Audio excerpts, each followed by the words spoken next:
Palangkaraya merupakan ibu kota Provinsi Kalimantan Tengah. Perlahan namun pasti, kini Palangkaraya mulai melakukan pembenahan di semua sisi kehidupan yang mengarah pada kesejahteraan masyarakatnya.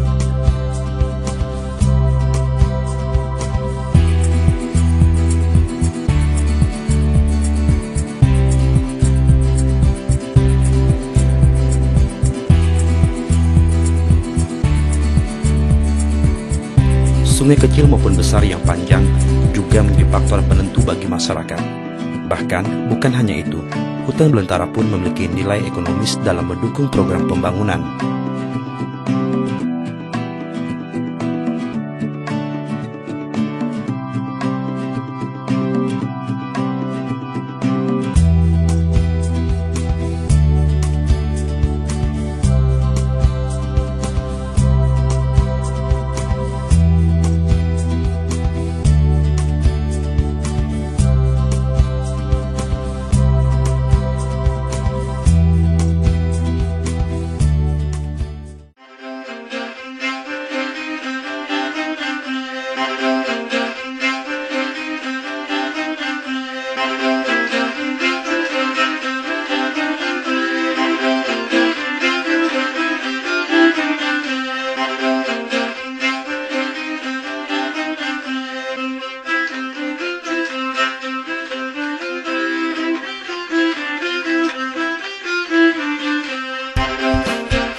Seiring dengan itu pula, di bawah kepemimpinan Wali Kota Palangkaraya, Haji Muhammad Ridwan Setia, dan Wakil Wali Kota Palangkaraya Mubid Sabtono, kini berbagai program pembangunan terlihat jelas.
Dari tahun ke tahun pembangunan kota Palangkaraya semakin maju dan berkembang pesat di sejumlah lini kehidupan. Dari yang tidak ada, kini menjadi ada.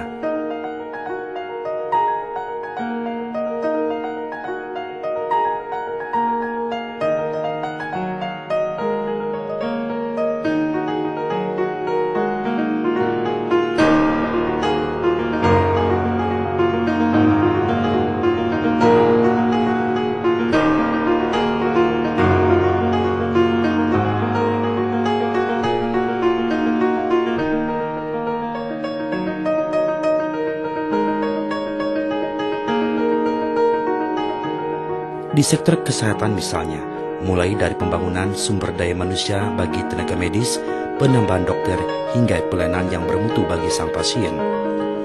Dalam memberikan pelayanan yang maksimal bagi masyarakat kini sudah dipenuhi, para pasien diberikan pelayanan secara maksimal.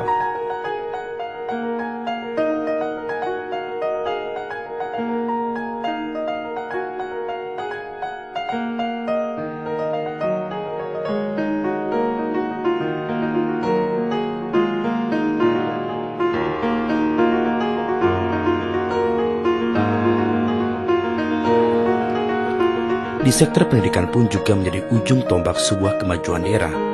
Oleh karena itu, pemerintah terus berupaya meningkatkan sarana dan prasarana, baik kesejahteraan dan kualitas tenaga pendidik, menata sistem pendidikan, serta tersedianya akses pendidikan yang memadai.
Ekonomi kerakyatan yang bergelar pada ekonomi lokal pun tak luput dari perhatian pemerintah setempat.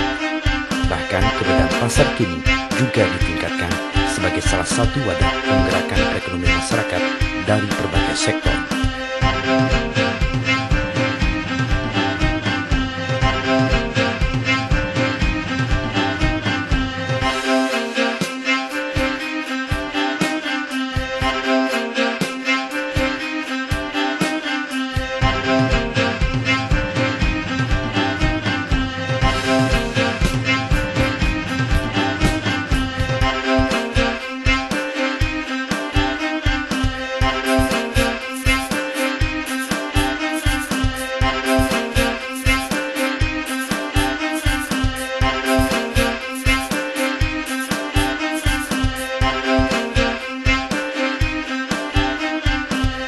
Yang tak kalah pentingnya yakni pembinaan kerukunan antar umat beragama serta sinergitas dan harmonisasi kehidupan masyarakat.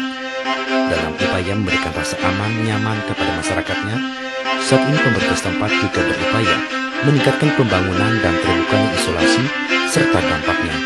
Maka diperlukan program yang komprehensif dan holistik guna terciptanya kerukunan maupun keharmonisan masyarakat yang diimplementasikan melalui forum kerukunan umat beragama. Dalam penanaman nilai keagamaan sangat berperan untuk membentuk karakter sebagai pribadi yang baik membangun.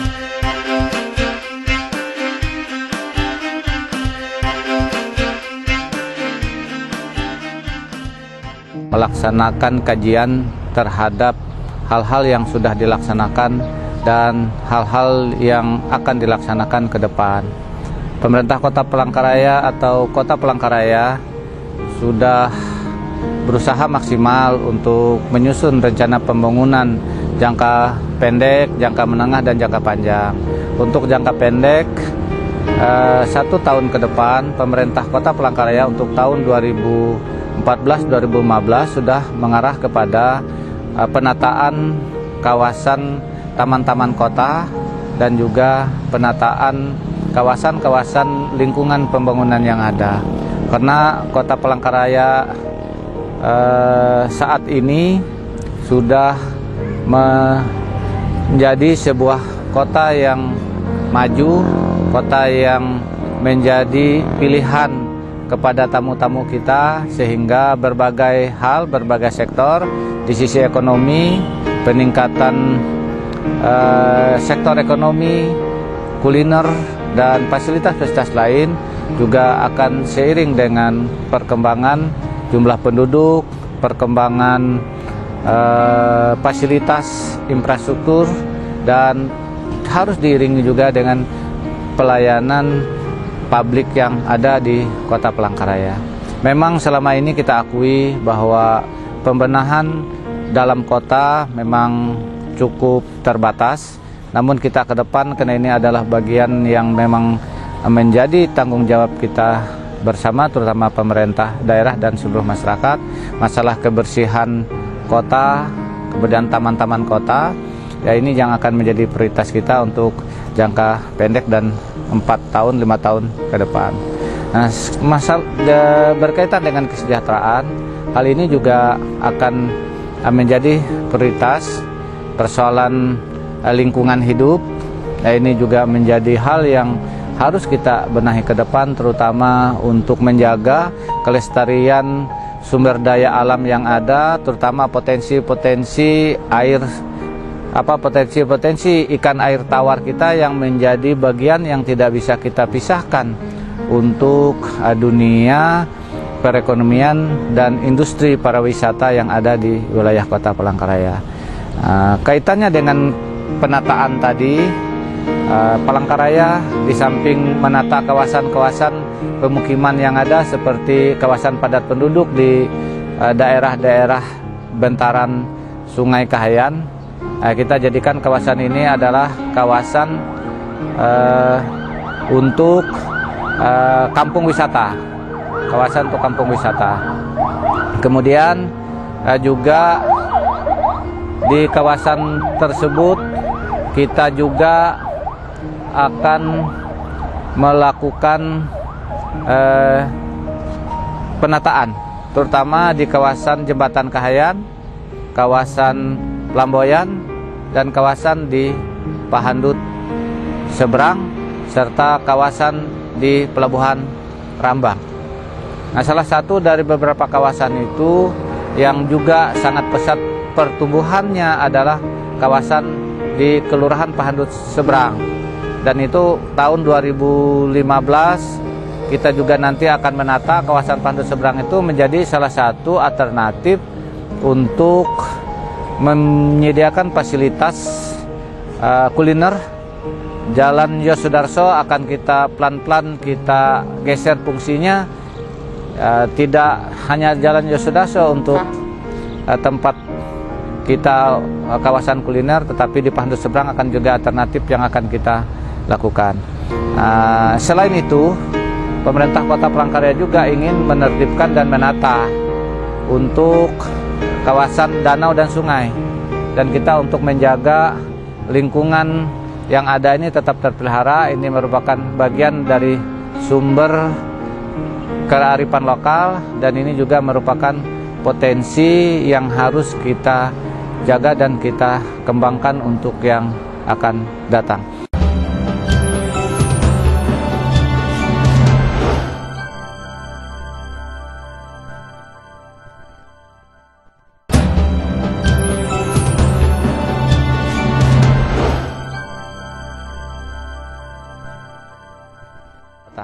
Nah, dunia pendidikan dan kesehatan ini juga akan kita poles. Kami sudah berusaha semaksimal mungkin untuk mencarikan solusi agar Kota Palangkaraya betul-betul menjadi kota pendidikan.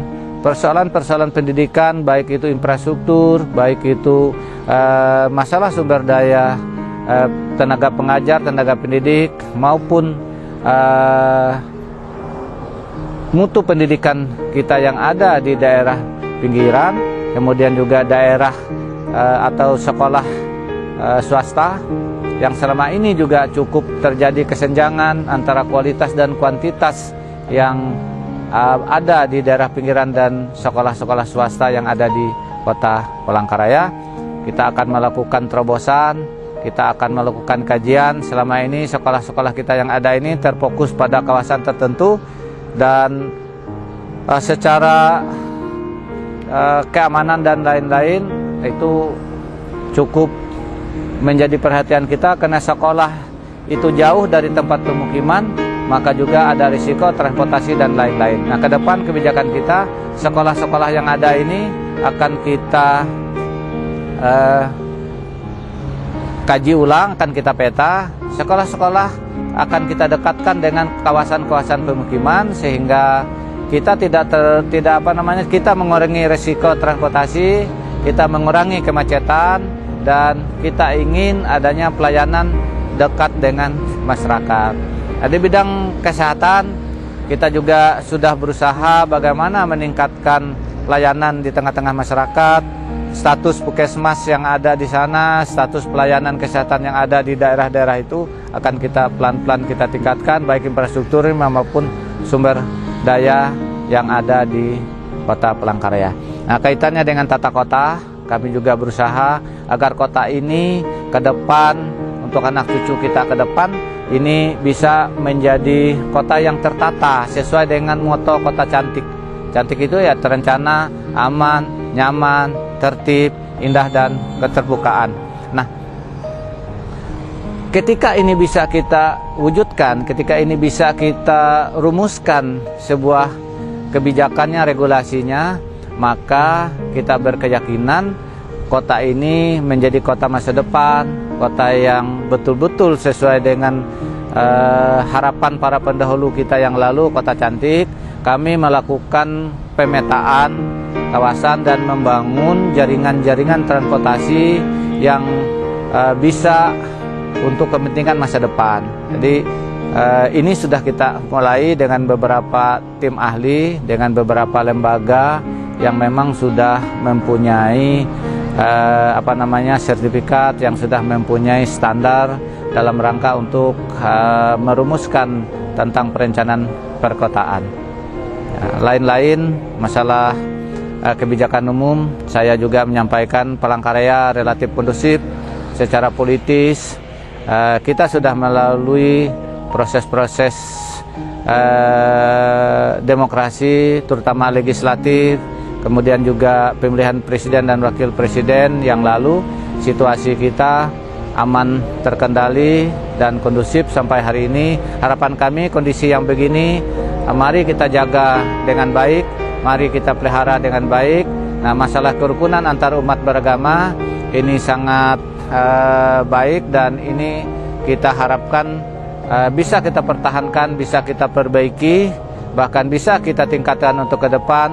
Kondisi kerukunan umat beragama, filosofi Huma Betang bukan hanya sebuah ungkapan, bukan hanya sebuah niat, tetapi betul-betul bisa kita laksanakan agar harapan para pendahulu kita hidup rukun, damai dalam sebuah keluarga, dalam sebuah rumah besar, ini menjadi sebuah komitmen, dan ini menjadi sebuah perilaku kita di dalam kehidupan kita sehari-hari di tengah-tengah masyarakat.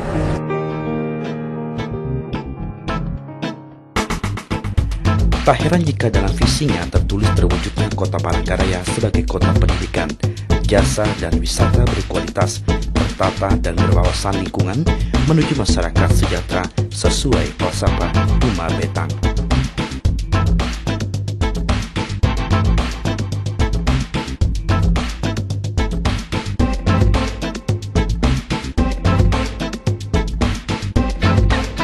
Semangat jiwa masyarakat dengan semboyan daerahnya Isen Mulang ini terus menunjukkan pembangunannya. Saat ini keberhasilan yang telah dicapai oleh pemerintah Kota Palangkaraya juga setiap tahunnya dapat dilihat dari berbagai sektor.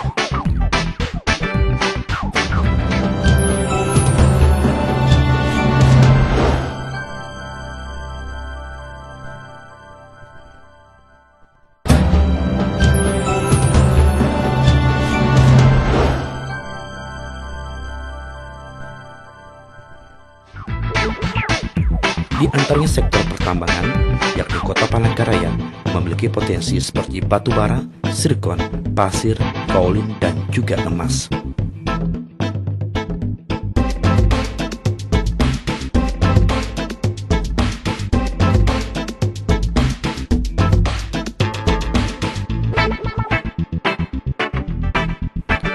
Di sektor kehutanan, pemerintah Kota Palangkaraya juga telah menyediakan kawasan hutan taman kota yang terbesar di dunia, yakni seluas kurang lebih 1.630 hektar.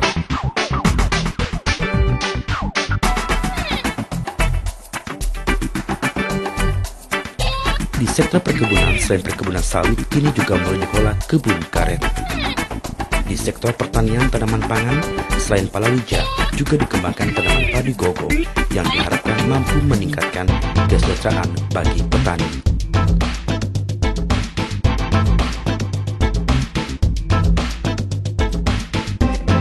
Di sektor pertanian, ada beberapa hewan ternak yang menjadi unggulan untuk dikembangkan, di antaranya sapi potong, ayam buras, dan juga babi. Di sektor perikanan terdapat tempat budidaya seperti sungai atau danau, balai benih ikan, dan pasar benih ikan yang dikembangbiakan ikan lokal.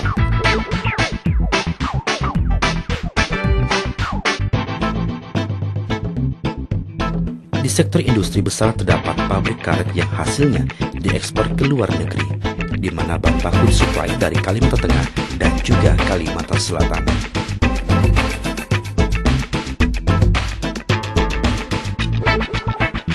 Di sektor kecil dan menengah, berbagai program dan dinas terkait juga gencar dilakukan dalam rangka menggali potensi kerajinan khas Kota Palangkaraya di mata dunia.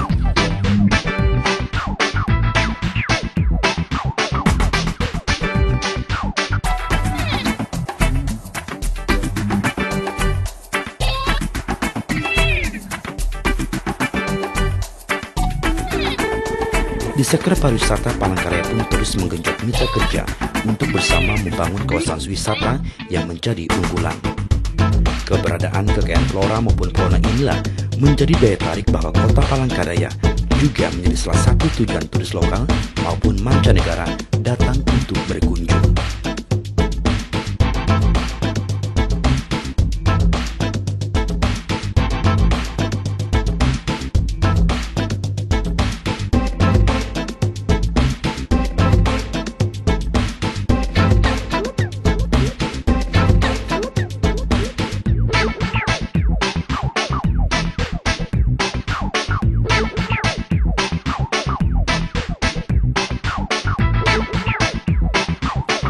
Pembangunan yang diraih ini pun harus lebih ditingkatkan secara berkesinambungan dan semuanya tak lepas dari masalah, tantangan, serta kelemahan. Namun secara pasti, kebijakan pembangunan inilah menjadi modal kesemuanya meraih pembangunan yang lebih merata dan sejajar dengan daerah lain.